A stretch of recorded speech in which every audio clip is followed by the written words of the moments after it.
জ্বালানি তেল আমদানি বেসরকারি খাতে দেওয়া হবে জানালেন মন্ত্রী। পার্টিকুলার এনার্জি সেক্টরে আমাদের প্রাইভেট ইনভেস্টমেন্ট আমাদের অত্যন্ত জরুরি। বিদেশি বিনিয়োগকারীদের সব সহযোগিতার আশ্বাস প্রধানমন্ত্রীর। প্রভাব বিস্তার করে কোনো ব্যবসায়িক সুবিধা নেওয়া যাবে না ঘোষণা অর্থমন্ত্রীর। আমদানি রপ্তানির দীর্ঘসূত্রতা কমাতে সমন্বিতভাবে কাজ করবে বন্দর ও কাস্টমস। এবং বাংলা কিউআর জনপ্রিয় করতে 100 কোটি টাকার প্রণোদনা তহবিল গঠন। বাংলাদেশ ব্যাংকের লেনদেনে প্রতি হাজারে মিলবে 2 টাকা, সর্বোচ্চ 2000 টাকা। স্বাগত পূবালী ব্যাংক পিএলসি বিজনেস টাইমে, সাথে আছি শাহরিয়ার অঙ্কুর। দেখছিলেন সংবাদ শিরোনাম। বাংলাদেশে বিনিয়োগে আগ্রহী বিদেশিদের সব ধরনের সহযোগিতা করবে সরকার, জানিয়েছেন প্রধানমন্ত্রী Tarique Rahman. American chamber of commerce in Bangladesh অ্যামচেমের প্রতিনিধি দলের সঙ্গে সৌজন্য সাক্ষাতে এই আশ্বাস দেন তিনি। সকালে সচিবালয়ে মন্ত্রিপরিষদ বিভাগের সভাকক্ষে এই সাক্ষাৎ হয়।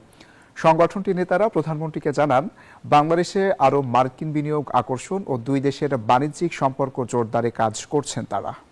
বন্ধ থাকা রাষ্ট্রায়ত্ত 3টি পাটকল চালু করতে বেসরকারি 2 প্রতিষ্ঠানের কাছে লিজ দিয়েছে সরকার। এ বিষয়ে প্রাণ আরএফএল গ্রুপ এবং হ্যামকো গ্রুপের সঙ্গে চুক্তি সই করেছে বাংলাদেশ জুট মিলস কর্পোরেশন। চুক্তি অনুযায়ী সিরাজগঞ্জের জাতীয় জুট মিলস লিমিটেড ও খুলনার star jute mills limited lease নিয়েছে প্রাণ আরএফএল, আর platinum jubilee jute mills limited lease নিয়েছে হ্যামকো গ্রুপ। মিল 3টি চালু হলে 11,500-এর বেশি মানুষের কর্মসংস্থান হবে। বিনিয়োগ হবে প্রায় 619 কোটি টাকা।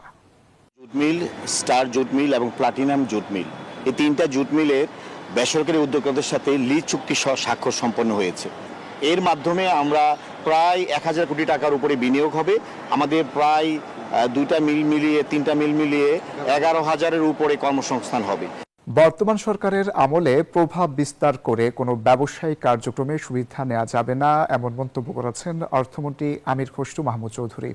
দুপুরে চট্টগ্রাম বন্দর কর্তৃপক্ষের সাথে বৈঠকের পর সাংবাদিকদের একথা বলেন তিনি। বলেন, চট্টগ্রাম বন্দরের আমদানি রপ্তানির দীর্ঘসূত্রিতা কাটাতে এখন থেকে চট্টগ্রাম বন্দর ও কাস্টম সমন্বিতভাবে কাজ করবে। রতন দাসের ক্যামেরায় নয়ন বরাচয়ার রিপোর্টে বিস্তারিত। নির্ধারিত সময় পণ্য খালাস সহ নানা সংস্থার মধ্যে সমন্বয়হীনতায় আমদানি রপ্তানিতে ব্যয় হচ্ছে অতিরিক্ত সময়, বাড়ছে খরচ।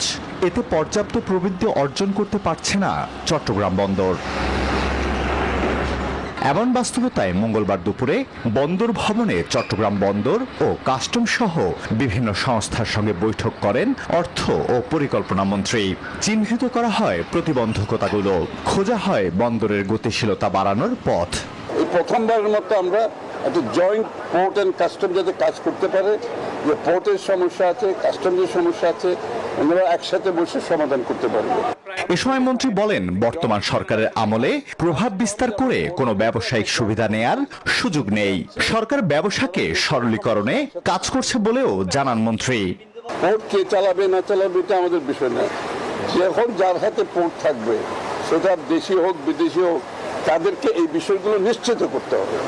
দেশি বিদেশি বিনিয়োগের সমন্বয়ে আরো গতি ফিরবে বন্দরে, প্রত্যাশা বন্দর সংশ্লিষ্টদেরও। আজকে আমরা আনএনিমাসলি একটা ডিসিশন হয়েছে যে চিটাগং পোর্ট এবং কাস্টমসে যেসব সমস্যা আছে সেগুলি সবাই মিলে বসে আমরা সমাধান করব। আমাদের আলোচনা, আমাদের কথাবার্তা, ডিসকাশন যদি আমলে না হয়, প্রতিদিনের সমস্যা প্রতিদিন সমাধান হবে। বন্দরের কার্যক্রমে গতি আনতে এনবিআর ও চট্টগ্রাম বন্দর কর্মকর্তাদের নিয়ে একটি কমিটি করে দেন মন্ত্রী। Desk report, news 24। বাংলা কিউআরে লেনদেন জনপ্রিয় করতে 100 কোটি টাকার প্রণোদনা তহবিল গঠন করেছে বাংলাদেশ ব্যাংক। মার্চের ফি কমাতে নেওয়া হয়েছে উদ্যোগ। সোমবার এ সংক্রান্ত 2টি প্রজ্ঞাপন জারি করেছে বাংলাদেশ ব্যাংক। লেনদেন পরিশোধকারী এবং নিষ্পত্তিকারী ব্যাংক কিংবা মোবাইল ফাইন্যান্সিয়াল সার্ভিসকে দেওয়া হবে এই প্রণোদনা। লেনদেন নিষ্পত্তি করা ব্যাংক বা অ্যাকুয়ারিং প্রতিষ্ঠান প্রতি হাজারে 2 টাকা প্রণোদনা পাবে, আর যে প্রতিষ্ঠানের অ্যাকাউন্ট থেকে অর্থ পরিশোধ করা হবে সেই প্রতিষ্ঠান পাবে 1 টাকা। সর্বোচ্চ 2000 টাকা পর্যন্ত প্রতিটি লেনদেনের জন্য এই প্রণোদনা দেবে কেন্দ্রীয় ব্যাংক। যদি অ্যাকুয়ারিং ব্যাংক হয়ে থাকে তাহলে সে হচ্ছে 0.1% পাবে, আর যদি এটার ক্ষেত্রে ইস্যুইং প্রতিষ্ঠান, যেটা ইস্যুইং প্রতিষ্ঠান 0.2% তারা এই ইনসেন্টিভটা পাবে। আর এই ইনসেন্টিভের জন্য ইতিমধ্যে বাংলাদেশ ব্যাংক 100 কোটি টাকার একটা তহবিল গঠন করেছে। পরিসংখ্যানের তথ্য জালিয়াতি ও অতিরঞ্জিত করে দেখানোর প্রবণতা টেকসই উন্নয়নের পথে বড় বাধা। আর ন্যায় বিচার ও জবাবদিহিতা নিশ্চিত করা ছাড়া টেকসই উন্নয়ন সম্ভব নয়, এমন মন্তব্য করেছেন বিএনপির সিনিয়র যুগ্ম মহাসচিব রুহুল কবির রিজভী। বিকেলে রাজধানীর আগারগাঁওয়ে আয়োজিত এসডিজি বাস্তবায়নে জাতীয় সংলাপের দ্বিতীয় দিনের আলোচনায় এসব কথা বলেন তিনি। বিশ্লেষকদের মতে তথ্য প্রবাহে স্বচ্ছতার অভাব ও ডেটা গভর্নেন্সের দুর্বলতায় দেশে অর্থনৈতিক সংকট বেড়ে চলেছে। বেসরকারি বিনিয়োগে স্থবিরতার পাশাপাশি প্রবৃদ্ধির সাথে বাস্তবতার অসঙ্গতি সার্বিক কাঠামোগত ঝুঁকি বাড়িয়ে তুলছে বলেও অভিযোগ উঠে আসে সেমিনারে। ডেভেলপমেন্টের বিভিন্ন পর্যায়ে নানা ধরনের অসঙ্গতি থাকে, নানা ধরনের দুর্নীতি থাকে। দুর্নীতিমুক্ত একটি কি বলে যে আমরা যদি একটি রাষ্ট্র দেখতে চাই, সেখানে জবাবদিহিতার তো এক পরিসর থাকবেই, বৃহত্তম পরিসর, এবং ন্যায় বিচার সেখানে নিশ্চিত করতে হবে। NBR, customs, ministry of finance বা ministry of commerce, EPB policy রিফর্মে যেতে পারে, সেই জায়গায় ডেটাটা অ্যাকচুয়ালি ক্লিয়ার না।